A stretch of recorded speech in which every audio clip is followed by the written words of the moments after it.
Islanders के लिए एक खुशखबरी। अब सर्जरीज के लिए नहीं जाना पड़ेगा आप लोगों को, आइलैंड से बाहर नहीं करना पड़ेगा जरूरत से ज्यादा पैसे खर्च, क्योंकि अब अपोलो क्लिनिक 11 चरमा में आ चुका है मॉड्यूलर ओटी और आईसीयू फैसिलिटीज, जहां पर सारी सर्जरीज एंड ट्रीटमेंट अवेलेबल हैं। अब सर्जरीज के लिए पोर्ट ब्लेयर और चेन्नई के डॉक्टर्स रहेंगे आपके लिए, तो फिर घर से इतनी दूर क्यों जाए।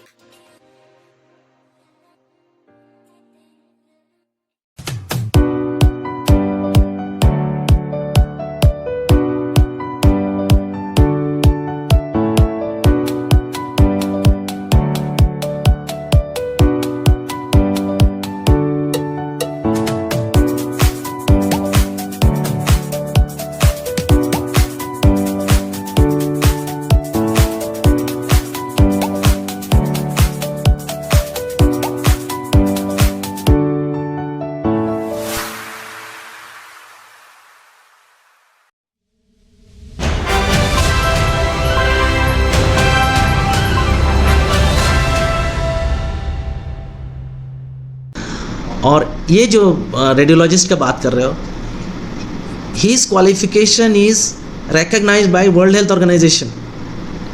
His qualification is recognized by, वो जो रेडियोलॉजिस्ट है, मैं उसके साथ 7 महीने काम किया। He is officially a medical officer working in GB Pant hospital under AIIMS, ठीक है।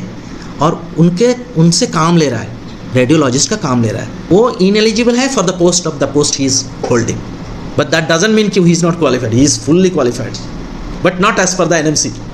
Very good question. मैं भी वो जो वीडियो क्लिप में मैं सुन रहा था 3 फॉर्म, मुझे नहीं पता ये सब, क्योंकि हो सकता है कि दीज आर इंटरनल मैकेनिज्म, और वो रेडियोलॉजिस्ट नहीं बनाया, ये एमएस के ऑफिस से आया होगा, क्योंकि ये कभी भी कोई डिपार्टमेंट नहीं बनाएंगे, डिपार्टमेंट का हेड बनाएंगे, and he is not the head. हो सकता है अब जो बात करें जीवन थैंक यू के बारे में, उसमें जो सीटी स्कैन जैसा बेस एक बहुत ही इंपॉर्टेंट फैसिलिटी जो होना चाहिए वो नहीं हो रहा है वहाँ पे। उसको धनवंतरी भेजा जा रहा है सीटी स्कैन के लोगों को, और हमें पता चला कि जो रेडियोलॉजिस्ट को वहाँ पे जो अपॉइंट किया गया है, उसका भी जो कि पहला जो नोटिफिकेशन आया था इनएलिजिबल बताया, नॉट डिस्क्वालिफाइड, करेक्ट करना चाहूँगा, इनएलिजिबल बताया था, और फिर उनको आगे स्पेशलिस्ट के तौर पे अपॉइंट कर दिया गया।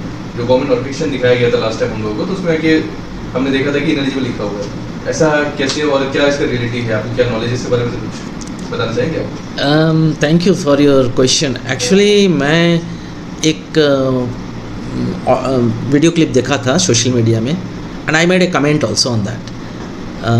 मैं पूरा क्रिटिकली देखा, सुना। उसमें देखो 2 चीज़ें। अभी he is ineligible for the post, he is not ineligible to practise, he is ineligible to for the post of radiologist in GB Pant hospital which is under animes.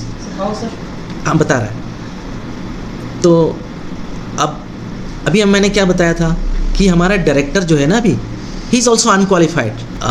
अभी जो डायरेक्टर एनिम्स है ना, unqualified for the post of director, because not fulfilling the criteria of NMC, national medical council. उसी तरह MS भी unqualified है, clearly mention है।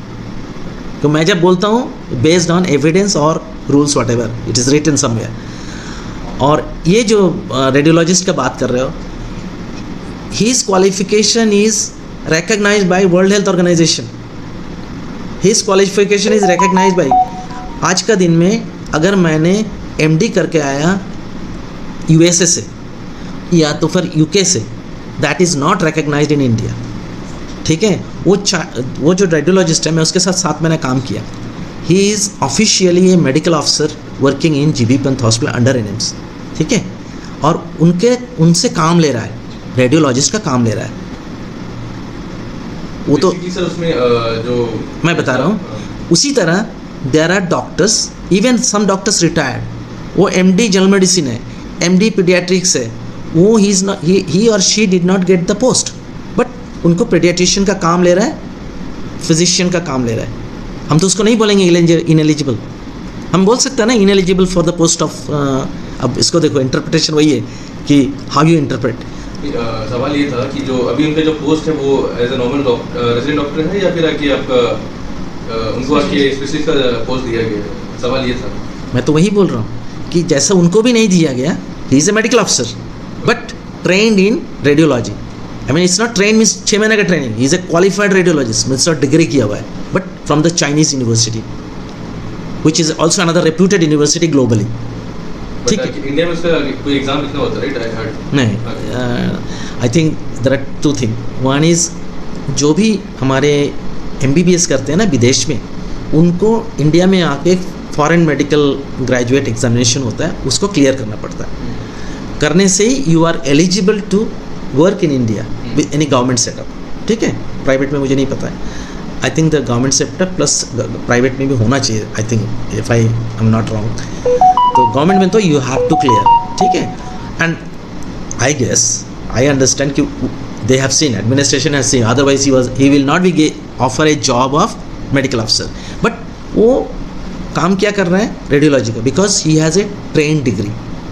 ठीक ना. उसका 3 years का कोर्स या 2 साल का कोर्स जो भी है, जो मतलब WHO सर्टिफाइड रिकग्नाइज्ड यूनिवर्सिटी से है.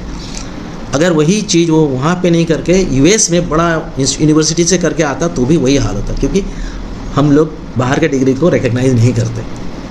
अभी दूसरा बात जो सिचुएशन मैंने बता रहा था, हमारे पास डॉक्टर है जिसको पीडियाट्रिशियन का पोस्ट नहीं मिला, लेकिन पीडियाट्रिक्स का काम कर रहा है. ऐसा तो they are not same status. अब MS का पोस्ट नहीं मिला, लेकिन वो MS का काम कर रहा है. फिजिशियन का पोस्ट नहीं मिला, वो जनरल मेडिसिन का काम कर रहा है, लेकिन उसके पास MD है, इसके पास भी MD डिग्री है. So I think there is some confusion, और वो इनएलिजिबल है for the post he is holding. But that doesn't mean कि he is not qualified. He is fully qualified, but not as per the NMC. So he's getting salary for the specialist or he's getting salary for MO? That I don't know, but I think it is MO. अभी देखो और एक बात, हम very good that you ask this question, क्योंकि हम इस field में हैं तो मुझे पता है. अभी देखो GDMO है ना, हमारे जो डॉक्टर GD में होते हैं, general duty medical officer, MO में ज्वाइन करते, SMO बनते, CMO बनते, NFSG बोल के ये सब रिटायर हो रहे हैं. पहले क्या होता है, SHG भी होता था, जो लोगों को फुल टाइम मिलता है. Even I spoke to the secretary health कि हमारे ही जो सीनियर मोस्ट डॉक्टर है उनको 4 पोस्ट होता था. 3 हमारा डिस्ट्रिक्ट हॉस्पिटल, 1 डायरेक्टर का. ये 4 पोस्ट को हमारे जो जितने भी सीनियर डॉक्टर्स हैं अंडमान निकोबार में, सीनियरिटी उनको बनाया जाए ताकि उनको अथॉरिटी हो SHG पोस्ट के लिए ना, so that they become full time director. And उसके लिए मैं रेकमेंड किया है, बट मुझे नहीं लगता वो करेगा.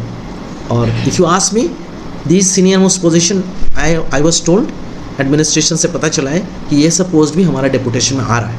That's a very good news and I am very happy कि ये चीज़ हो रहा है. और अभी जो लोग प्रैक्टिस कर रहा है बिना पोस्ट का, अभी कुछ लोग हैं SMO बना, CMO बना, लेकिन उसके पास MD डिग्री है. अब उसको क्या करेंगे, उसको तो पोस्ट नहीं मिला, बट उसको यूटिलाइज़ कर रहा है. उसी तरह ये डॉक्टर जो भी रेडियोलॉजी में है उसको भी यूटिलाइज़ कर रहा है. मैं वीडियो देखा था, I did not comment on that video because I did not want to comment, क्योंकि उसमें जो भी लोग बात कर रहे हैं ना, they don't have the knowledge of what they are talking about. I am sorry to से, इसलिए आई डोंट कमेंट. सर जीवीपंत में जो CT स्कैन के लिए, अभी जो CT स्कैन का मुद्दा आपने बात कर रहे थे, इसके ऊपर CT स्कैन कराने के पेशेंट को 3 फॉर्म भरना पड़ता है. सर ये थोड़ा हमें समझाइए सर कि आखिर ये क्या है. मतलब एक फॉर्म जो है एम्बुलेंस को देना पड़ता है, डायरेक्टर एडमिट्स को देना पड़ता है, उसके बाद ही आपका CT स्कैन होगा या नहीं, ये मैं सोचूंगा ऐसा डॉक्टर के द्वारा जो है रेडियोलॉजिस्ट के द्वारा करा जा रहा है. मुझे नहीं पता है, ये वेरी गुड क्वेश्चन. मैं भी वो जो वीडियो क्लिप में मैं सुन रहा था, 3 फॉर्म, मुझे नहीं पता ये सब, क्योंकि हो सकता है कि दीज आर इंटरनल मैकेनिज्म, और वो रेडियोलॉजिस्ट नहीं बनाया, ये MS के ऑफिस से आया होगा, क्योंकि ये कभी भी कोई डिपार्टमेंट नहीं बनाएंगे, डिपार्टमेंट के हेड बनाएंगे, and he is not the head. हो सकता है कि अभी हेड है, क्योंकि अभी कोई रेगुलर रेडियोलॉजिस्ट नहीं है. सर अभी जनौषधि केंद्र को लेकर भी आपने देखा था सर कि हमारे जीवीपंत हॉस्पिटल में जनौषधि केंद्र काफ़ी समय से जो है, लेकिन अभी उसमें जो है सर दवाइयाँ बिल्कुल भी उपलब्ध नहीं है. इसके बारे में आप कुछ कहना चाहिए सर, जनौषधि केंद्र? देखो मुझे नहीं पता इसके बारे में, लेकिन इतना तो मुझे पता है कि देखो गवर्नमेंट ऑफ इंडिया का मेडिसिन नहीं मिल रहा है, वो बाहर प्राइवेट हॉस्पिटल से खरीद रहे हैं. ये चीज़ को उठाना चाहिए. Good that you ask this question. और ये चीज़ को एडमिनिस्ट्रेशन के, मैंने आपका मीडिया के माध्यम से, क्योंकि मुझे नहीं लगता कि एडमिनिस्ट्रेशन सुनता है ये सब मीडिया, क्योंकि मुझे समझ में आ गया कि it remains only in the social media. जब मैं बात करता हूँ मुझे पता चलता है कि इन लोगों को पता ही नहीं है कि सोशल मीडिया में क्या क्या वीडियो चल रहा है, तो उनको पास समय नहीं है. They are busy and I don't think they should go and क्या उनका अपना जो भी प्रोग्राम ये वो सब जो होता है, हो सकता है कि आप जो भेज रहे हो उनको वो देखते हैं. But the kind of problem you are bringing up in the social media, वो उनके पास नहीं पहुंचता। मैं रिसेंटली एक इंसिडेंट हुआ जिसके बारे में मुझे पता चला कि उनके पास नहीं पहुंचता है। तो ये जो चीज़ है इसको उठाना पड़ेगा। मैं भी थोड़ा पता करता हूँ और आप लोग को मैं एश्योरेंस देता हूँ कि अगर इस तरह कुछ है कि वहाँ पे जनौषधि में लोग अगर सच में दवाई को वहाँ से खरीदते या लेते हैं, then I think there should be available. Sir fund की कोई कमी नहीं, हमें जो पता चला है जो नोडल ऑफिसर है जनौषधि केंद्र के, वहाँ से जो हमें पता चला है कि फंड जो है बराबर उनको मिल रहा है, लेकिन जो अधिकारी टेबल्स में है उनके द्वारा जो है मतलब काम ठीक से नहीं हो रहा है। यहाँ पे हर डिपार्टमेंट में यही सब चल रहा है जो आप बोल रहे हो ना, काम नहीं चल रहा है। ये क्यों नहीं चल रहा है? क्योंकि द मैनेजमेंट में जो बैठे हुए हैं ना, जो मैनेजमेंट जो डायरेक्टर लेवल ऑफिशियल है, वहाँ पे मिसमैनेजमेंट चल रहा है। तो मैं आपको रिक्वेस्ट करूँगा कि आप डायरेक्टर जो होता है ना हमारा डायरेक्टर ऑफ हेल्थ सर्विस, उनसे जाके एक बार ये सब बात भी कर लीजिए and you can communicate with her. वो बताएंगे कि क्या करना है। नहीं तो फिर मैं तो लिखूँगा ही, चिट्ठी लिखूँगा और मैं बात भी करूँगा सेक्रेटरी हेल्थ सर से।